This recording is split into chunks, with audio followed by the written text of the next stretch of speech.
you come on, you know we love it when you like and share. Please go ahead and like and share for us. Tag a friend.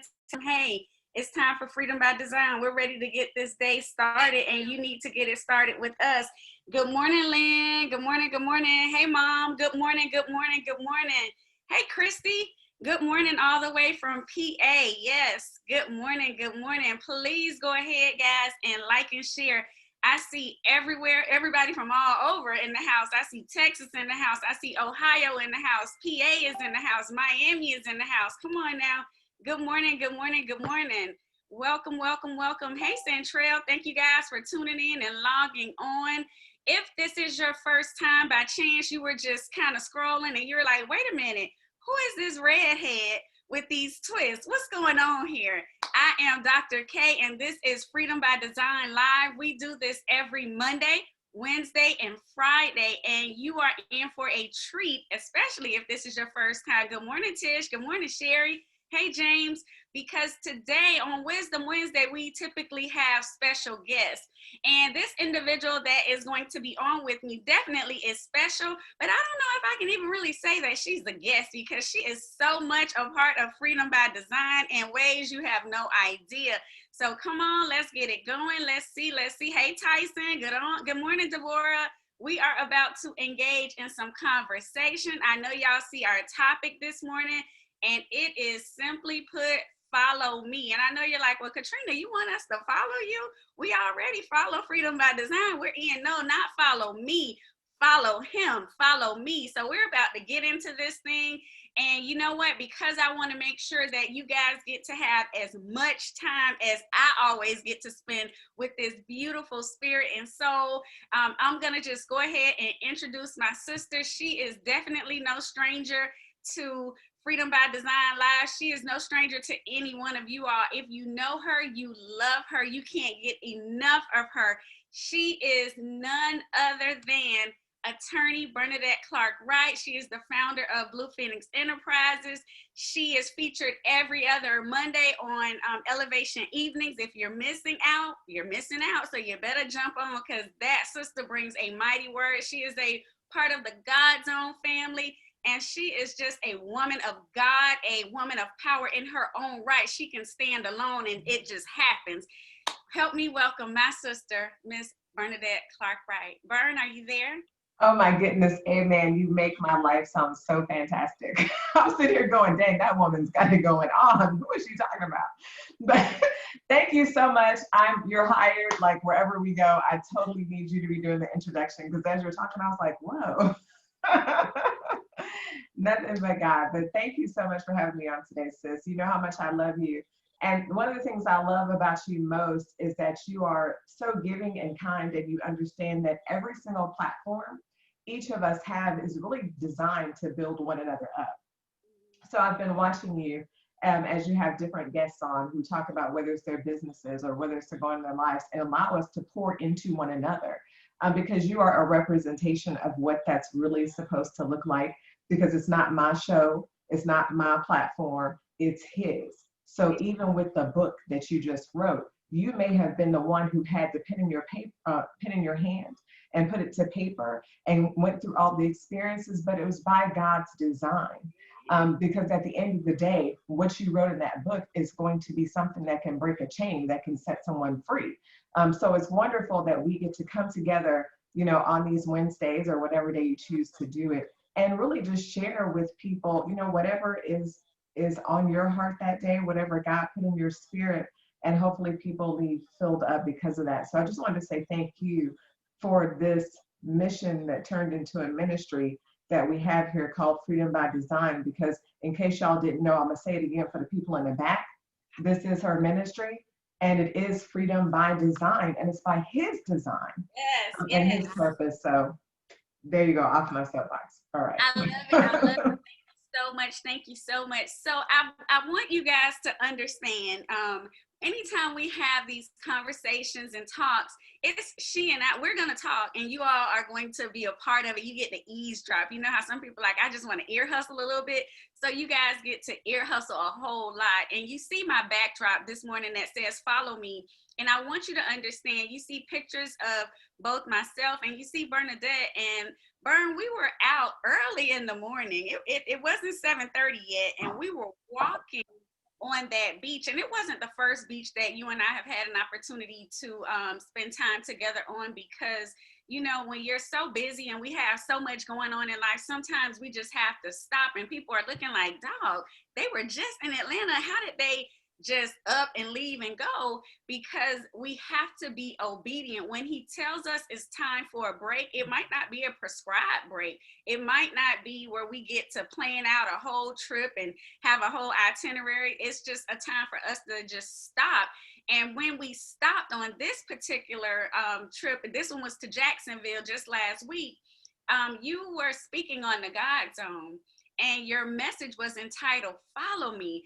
And yesterday when we were back and forth, I'm like, I feel like we need to really go a little deeper into that thing and share it with those individuals that were not there, because tell us about Follow Me and how that message even originated. You know, it's interesting. I'm looking at the pictures behind you, and sometimes we can be so focused on the person, because when you came up to that, it's like, oh, she looks so pretty, you know, I'm loving her hair color. I didn't notice what was going on in the background. That's the word right there. So I didn't notice what was going on in the background. So when I look in the background, I see that you're walking and it looks like I'm waiting, walking and waiting, walking and waiting. Come on now. Right. And so I'm looking at this and I'm going, sometimes like we're in our own zone, in our own atmosphere, right? And we're doing all this stuff. And in that space, we're able to be with him. You had to get outside of your ideas, get outside of your plans, and remember that we're really here to follow him, because sometimes we can get distracted by all the things we want out of life, right? And so I remember talking on the God Zone about the fact that, you know, and you and I had this conversation in Florida about how when we were little, we wanted things. When we were teenagers, we wanted things. When we were adolescents and even young adults, we wanted things, and they were critical to our existence, right? On the God Zone, I said, you know, when I was little, I had to have every pair of jelly shoes, and I needed them in every color. And if I didn't have them in every color, then I just wasn't going to be accepted.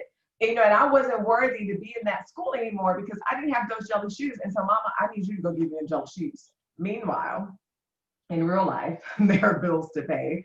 There's no food to keep on the table. But when we're little, we want those things. But the question becomes, okay, who's calling the shots?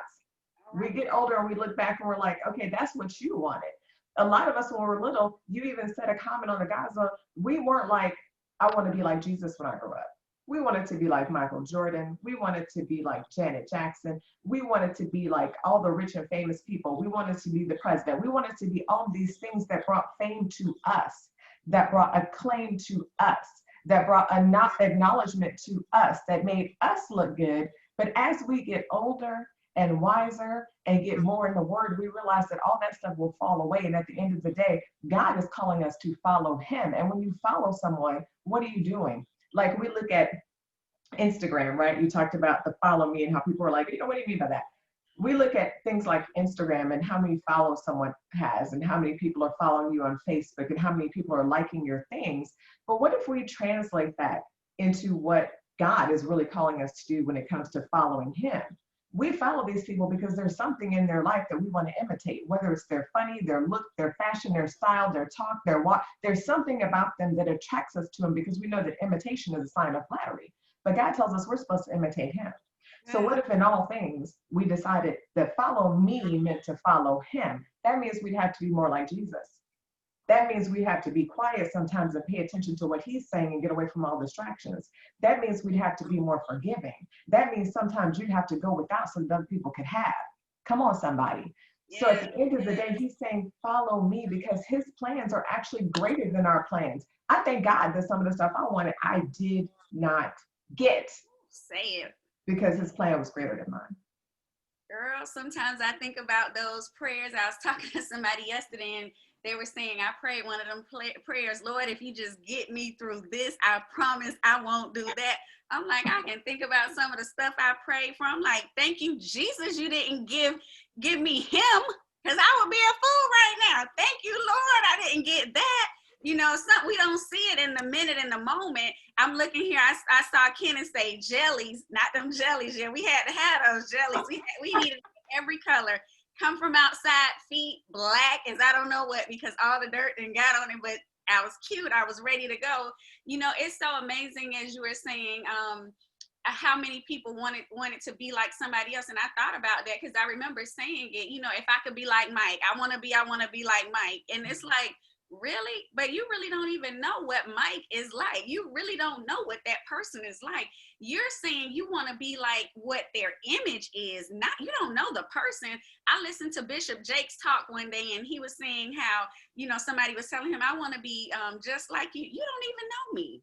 You know what you see. You know the persona. You hear my message. You hear the preacher. You don't know what I'm like at home. You don't know. And we don't know, but with our eyes, we've been so conditioned to look at people, to look at things and say, I want to be that. And, you know, as I was sitting here thinking, and I wrote down when you said, we want to be like him. Yeah, we don't want to just admire Jesus. We want to emulate him. We want to walk like him. We want people to see us, you know, to see him through us. This morning when I was listening to Rutho as he was praying, and he was like, Lord, use me, but not just me. Use my finances, use my resources. How many of us pray that? Who wants to follow that? Who wants him to really be able to tap into all of our stuff? Because Bernadette, we want to hold on to stuff. Come on, tell us about Tomas and follow me. Oh, yes. Okay, listen to this. Like when you mentioned the TJ story, I need you to tell that story, because I want to dig a little deeper with that, because there's so much important stuff there. So I want you to tell that story, how you told it to me. So, and I'm trying to remember how I told it to you, because, you know, in my mind, when I'm on here, so many things are going on. But, you know, as I listened to him, you know, just talk on that, and it might have been a morning or evening, you know, because I listened to a lot of messages. But, you know, when I heard him say it, and I can tell you how I'm feeling it right now, it made me think, you know, how many times have I sat in an audience? How many times have I sat in a room and felt like I didn't belong in that room, felt like I wasn't supposed to be there, like I needed to pretend that I was like that person, or talk or speak like that person. And, you know, I'm following, again, not him, I'm following a fictitious image, or what I see, not knowing what's deep and beneath that, not knowing what the other people in the room think about the person that I'm trying to emulate. And when TD Jakes talked about, you know, people saying, I think it was what was it? He was being interviewed, and, you know, somebody was like, if I could just have what you have. And TD Jakes was like, you don't want to have what I have. Do you want to have people talking about you that you don't know? Do you want to have you standing in front of thousands of people, you on a worldwide platform, and your teenage daughter gets pregnant while you're talking and you're laying hands and you're touching and you're doing all of this stuff? Are you going to be able to give everything that you have to the church when your house is, your lights are off? Are you going to be able to give all and, you know, give to everybody else when there are holes on the bottom of your shoes, when your suits are having to be washed and not dry cleaned? Like, do you really want that? Because you see it now for what it is, but you don't see the struggle, and most oftentimes we don't. And that I had to think about it for myself. You know, at 45, Bernadette, I can't tell you how many times people, especially women, will say, God, you know what, you have it so together. You have no idea. You can say on the exterior, I know how to put on clothes and makeup and smile and be and do and move, but you don't know the struggle. And that's why we often say, don't judge me by the chapter of my life that you happen to come in on. Don't judge me by that. Understand, I want you to know about my struggle. And I think that is why God really made me write that book, even though it was a struggle for me to put pen to paper, because we want people to know it didn't start, as all of this. And it's still a process. It's still building. There are still deficits in my life, and there will always be, because we were born in sin. So each and every day when he shows up with that fresh grace and mercy, I'm first in line, because I know I need it, because I already failed before I even started. So, because I was born in sin, and I get that. But I know that he forgives, and he's like, Trina, I'm not talking about what you did when you were 20. I'm not going to bring up what you did when you were 25. I'm not going back there. I'm not going to keep an account, but people will. People will. They're going to say, well, how's she out there talking about freedom by design now? I remember when she was in the club. Hey, some of us are still in the club, but guess what? He can do a mighty thing wherever we are. As long as we're willing, he is able. He'll meet us exactly where we are. Bird, I done went off on a whole tangent. Wow, girl. And it was necessary. And I love it when you're just led, because as you're talking, I'm sitting there just thinking about the fact that people want the oil, but they don't want the crushing. People want that oil, but they don't want the crushing, because whenever you see someone, there's a whole lot of people that you see and you think they're doing better than you, but everybody you see ain't doing better than you, because you don't know what's going on in their home. You don't know what's going on with their children. You don't know what's going on at their job. You don't know what's going on with their health. You don't know what's going on with their mind. All you know is what you see, which is what you perceive, unless you decide that you want to get in the spirit and stop looking at physical things with physical eyes. So at the end of the day, I can't follow him. I can't follow her. I can't emulate him. I can't emulate her. I can't want that, because I want what God has for me. I want to be who he told me to be. So I got to follow him. At the end of the day, we got to follow him. So thank you so much for, just kind of even bringing that out. So you asked me a question, and we're thinking about following me. And I have a note here. And I want to go back to this part of the note where there's two things I want us to talk about. One, who are we trying to please with our following, right? Even when it comes to following Christ, there are some people who follow Christ because following Christ, it looks like the thing to do. Because following Christ in certain circles might be popular. Because following Christ might make you look like you're above others. Because following Christ make you feel like you're better than others. But that's not imitating Christ. That's not really what following Christ means, because Christ didn't act like any of those things. As a matter of fact, what you're talking about you might still be in the club, he'll meet you in the club. How about that? He'll sit with a prostitute. He'll sit with a sinner. He'll sit with a non-believer. So it's not about following Christ. Isn't about being so holy minded or heavenly minded that you're no earthly good. That's what my sister Tish says. Don't be so heavenly minded that you're no earthly good. Okay. Following him means you got to get down. You got to get your feet dirty. You got to get down in the streets and do the work. You got to be willing to, like Trina said, meet people where they are, right? So that you can actually minister to them through your testimony. Through your testimony. That's what it is. Think about the fact that when Jesus talked to people, he talked in a lot of parables. He was telling stories, right? We should be telling stories. Like your book, you're telling a story. Our lives, we're telling a story. Our transparency, we're telling a story. But that story connects and lets other people know, you went through that and you're here now. It was God. It was God. And it's because I decided to follow him. And there are some times when I got to say that maybe I wasn't following him, but he came and got me.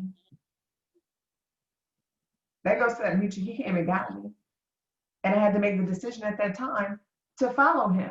There's somebody in your life right now who's trying to pull you along, who's trying to mentor you, who he sent to come get you out of that situation. Are you willing to follow? And if people are following me, I better be following him, because our job is to win souls for Christ. You know what, Bern, as you were talking and you asked, who are we trying to please with our following? Because there are so many people doing so many things. And people ask me a lot of times, they'll say, so what's next? All the time. And when I'm doing the Zoom events for Exposed, they're always asking me, so what's next? What are you doing next? Well, what I'm doing next is what he told me to do, to be in this moment right here, to continue doing what I'm supposed to do. I'm not trying to jump to the next thing. I'm only going to be led and moved by him. So that right there might be a word for somebody else. Don't try to do what somebody else said you need to do. You got to listen, and you got to get quiet in a still place and he wants you to follow him, but you can't follow him when you're waiting on the word to come from somebody else, when you're waiting on the confirmation to come from somebody else. The beauty of our Father is we have direct communication. We don't have to go through anybody else. He wants to have the relationship with us. So I've learned to get in that quiet space and just be comfortable with him saying, you know what, this is the direction that I want you to move in. And sometimes I struggle even in that, you know, because sometimes I'm looking like, well, Lord, everybody else, you know, they went that way. They took a shorter route. Why are you taking me all around? I don't want to take 40 days. Can you take me the 1 hour route so I can hurry up and get there? But, you know, when you are wanting to please him, when you are wanting to be more like him, you will endure. You will wait patiently, as we talked about this morning, the long suffering. And when you're sitting in there and you're waiting, you're not pouting. You're not saying, oh my goodness, I can't believe it. Look, they're moving ahead of me. You know, God said I was going to be able to write my book, but look, she done launched her book and people are buying her book. I need to hurry up. You know, it's just not going to happen for me. I'm missing out on the window. You're not missing out on the window. The window is the one that he has orchestrated to open. I remember going through that birthing process with that book. That thing was tough. You know, when people were like, I want to write a book. Do you really? Because it's hard. It's not easy to put pen to paper. It's very difficult, especially when you have been commissioned by him to write a book. It's nothing easy about it. You're going to have to be vulnerable. You're going to have people looking at you. And do you have that thick skin? Have you been built for it? Because if he told you to do it, I'm telling you, you're built for it, because he never asked us to do anything that he hasn't given us the full capacity to endure. Our mind might say we're not ready, but he has given us the ability to endure. Bern, what you think about that? You know, I picked up my iPad and I wrote a note. When you were talking, you said waiting on confirmation. And that thing is so powerful because John 10:27 tells us, my sheep hear my voice and I know them and they follow me, right? Now, God will send somebody to confirm his word, but it's not that you were out looking for the confirmation before you started walking. That part. It's that part right there, right? And so here's the thing. I think sometimes, especially when we're babes in Christ, because I was built in the same thing, we can get caught up to looking to a higher level Christian. Somebody got that. To confirm things for us, or to make sure we heard what we thought we heard, or to make sure, you know, this is that, or this is that, or that our understanding is right. But my understanding has to come from him, because my understanding might be different than your understanding in this season, right? Because he ain't telling us to do the same thing. He ain't telling us to walk the same way. And so be careful that you're following him. And when it comes to that confirmation, God does confirm his word. But if he told you to do something, do it and get the confirmation along the way. Don't sit and wait for confirmation, because here's the promise that I can tell you. Just because someone has been in church all their life and can quote the Bible, you know, just like the Pledge of Allegiance, the devil can quote the Bible, doesn't mean that they're actually following Jesus, because we're both flesh and spirit. And sometimes our flesh can overrule our spirit. So make sure that you have a personal relationship, because following is relational. It's about having that relationship with him where you can hear his voice and you will not respond to that of another. So when you said that whole confirmation thing, was in my spirit to say that, because at the end of the day, there's going to be a lot of people who are like, but Lord, Lord, right? But you will not enter, because God will say, depart from me, because I don't know you. You prophesied, yeah, but I prophesied in your name, but I went to church, but I tithed, but I cast out demons, and he gave us authority to do all of those things, because our gifts are without repentance, y'all. But that don't mean you was actually following him, because what were you doing when you were casting out after you cast the demons out?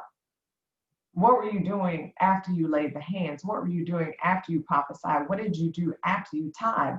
What was your life like? Was it really a representation of Christ? It's kind of like you want to be, some people are public Christians, right? But closet criminals. We can't do both. We're going to have to make a decision to follow him. And so it's a battle for each of us every day. That's why every morning you got to get in that closet, y'all, and you got to pray and you got to fight. And Pastor Torrey talks about this. He says, you go in that closet flesh and spirit. And there's a battle that's going on, which is why you pray to the Lord and you pray that the spirit is the one who leads and that you leave flesh behind. It's every single day. It's a real battle every day that we choose to follow him. So then the last question, of course, is about the checklist, Trina. Now we know about that checklist, right? And so the last question is, are you following a checklist or are you following Jesus? That talks about what we just talked about. We check off all the stuff we did for the church, all the stuff we did for Christ, all the Good Samaritan stuff, and it becomes a checklist. But if you're just following this checklist, is it really that you have a heart for Jesus? Because Jesus didn't have a checklist. Where he saw a need, he met it. His whole list was like a sentence. It was really a word, salvation. Like, that's it. And is it leading people towards God? Is it wrapped in love? Does it have to do with salvation? Is it about your purpose in the earth? Is he going to get the glory for it? It's not just about checking the boxes, especially when it comes to this area. It's about really following him where he's trying to lead you. Because Trina, if you had not followed him where he was trying to lead you, somebody wasn't going to be able to eat the fruit from your tree. And your tree was assigned to them, right? And so there was something specific about what he told you to do. There's something specific about what he's telling Tanisha to do. There's something specific about what he's telling Admiral to do. There's something specific about what he's telling Tish or even Alona or anybody on this call. There's something specific about you that you're supposed to be producing in this season, because there's going to come a time in an intersection where somebody's going to pass in front of your tree. And the question becomes, will there be fruit there because you followed him? Or will it be barren because you were still focused on what your flesh wanted and what you thought your talent was, when God was trying to stretch you to do something else and to produce in a different manner, such that people would answer the call on their lives? We are assigned, y'all. We're assigned, y'all. We're assigned, y'all. And that's why we got to follow him and do what he's asking us to do in this season, because we're here for a purpose. Y'all, we're here for a purpose. Even if your purpose is music, it's going to bless somebody and God can get the glory for that. Even if your purpose is writing or dancing, or your purpose is speaking, or your purpose is this new invention or business, he's going to get the glory. And he's feeding it to you. And he's telling you, go do this, because you don't know how that's going to lead somebody back to the Lord, because it could be leading people to you for you to be able to open that door and have that conversation with them. So follow him. So, Bern, I had to write down when you said that checklist, because people a lot of times, just really get that twisted. I know even for myself, I'm big on checklists, and I'm a taskmaster of sorts. I want to get things done. I want to make sure I don't forget anything. But when it comes to my faith walk, we can't put him in a box. It's not about, because he's not asking us to keep track. He is not saying, okay, write down how many times you tithe.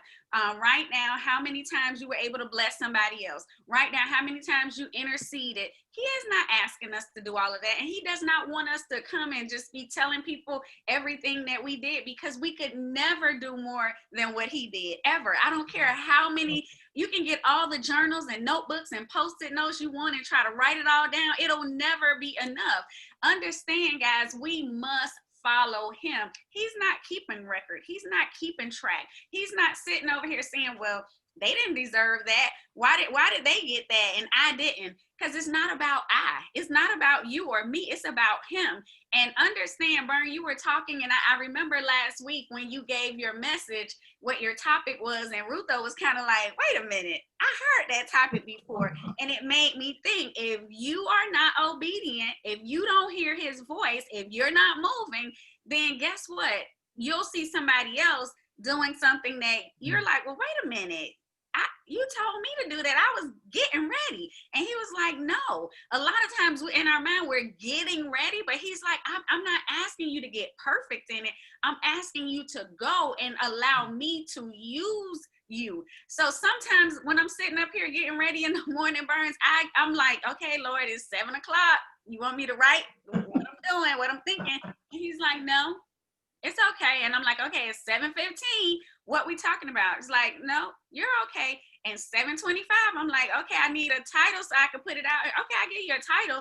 And then we come on and I just have to talk, because again, he's stripping me, because I can't be in control of everything. And he shows me every time and time again, It's my will, not yours. It's the words I want to come out of your mouth. It's a true level of authenticity and transparency so that you can reach or touch this person. You won't know who, I never know who, or sometimes I might get a text or something like that, or I just feel it in my spirit, but I never know. But I want to be obedient. I want to do what he says he wants me to do. I'm not trying to put him in a box, keep him on the checklist. I can't do that. I can do that for work. I can do that for my business. But when it comes to him, I can't do it. Another thing is that whole popularity. I don't know why he's telling me to come back around to it, because it's not about us posting and getting likes. It's not about what the quote of the day is. It's not about you putting God's name in a quote and getting over 1,000 likes. It's not about that. It comes back to, how are you living your life? What does your life say? What is the flesh winning or the spiritual person winning? What's happening? What's going on? I know there are so many battles that I used to fight in the flesh with my mouth real quick. I can snap. I was ready to come back and clap back very fast. But in this season of my life, I don't have to do that. I can fall to my knees. I can sit. I can smile. I can be in a calm place. I can let a thing go and just keep moving, because everything does not require for words to come out of my mouth. And people are looking and say, well, how are you being so kind or nice to that person, knowing that they did X, Y, Z? Because baby, when I get in my closet, it's a whole different thing. It's a whole, I don't have to worry about that. It's not about me trying to vindicate myself. It's not about me trying to prove anything. I can go in my closet, and when I go to spiritual warfare, that thing looks very different. I'm almost like a Spike Lee movie. I'm just floating through. They're like, well, what's going on? I'm just coming through, because that's how my God says I can come through and not even worry about a thing. Bern, we are having so much fun. Are over the top of the hour. We are. I cannot believe it. Yeah, we're over the top of the hour, so we might have to come back for that final point on following him.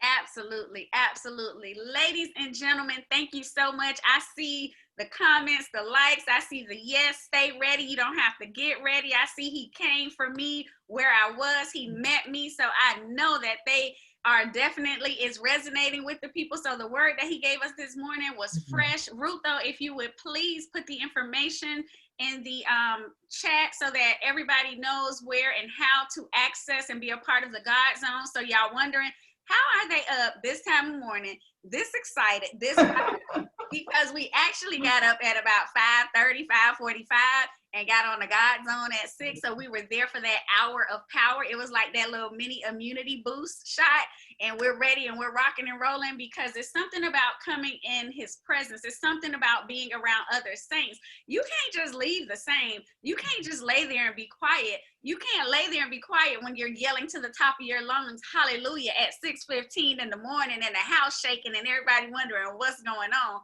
because something is going on. So guys, that's how we get the morning started, Monday through Friday with God Zone. I want to thank my sister, Bernadette Clark-Wright, for coming on and sharing this time and space with me. I know this is definitely not going to be the last time. Bern, tell us what you're working on right now, your elevation evenings. Tell us about that real quick, because I want to make sure everybody no one's missing out.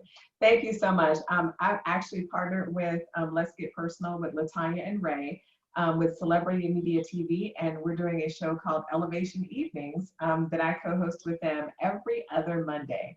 We actually just did one last night, so you can get more information about that by going to @TheBCWright or following Let's Get Personal with Latanya and Ray. You can find them on Facebook, YouTube, all over the place. Just Google it. So, we look forward to seeing you guys on Elevation Evenings, not next Monday, but the Monday after that, as well as seeing you guys back here on Friday for Freedom Friday. All right. Thank you so much. And we will also, this Saturday, we start our Facing Forgiveness series on YouTube. So stay tuned. I'll be posting that information So we can talk about this thing called forgiveness and keep it moving. I see Rutho has posted the information for God Zone. We want you to join us. We are looking to grow and expand our ministry and community so we can touch lives. We're already in different countries and all of that great stuff. So jump on. It's a free atmosphere. You don't have to worry about what you look like, what you sound like, because we're on the phone, we're praying, we're lifting each other up. We even have a WhatsApp where we can ask for prayer, we can pray for others. It is a beautiful community. So I'm excited about what he is doing. I'm excited about everything that I am. I feel like I'm in that game Twister. I'm reaching over here and I'm reaching over here and I'm reaching over there. I'm excited about everything because there's so much positivity going on and we need it. So I love you guys. Bernadette, I love you, my sister, as you already know. And I look forward to seeing you on Freedom Friday. Enjoy your day. Be blessed and bless somebody else. Bye-bye. Bye, guys.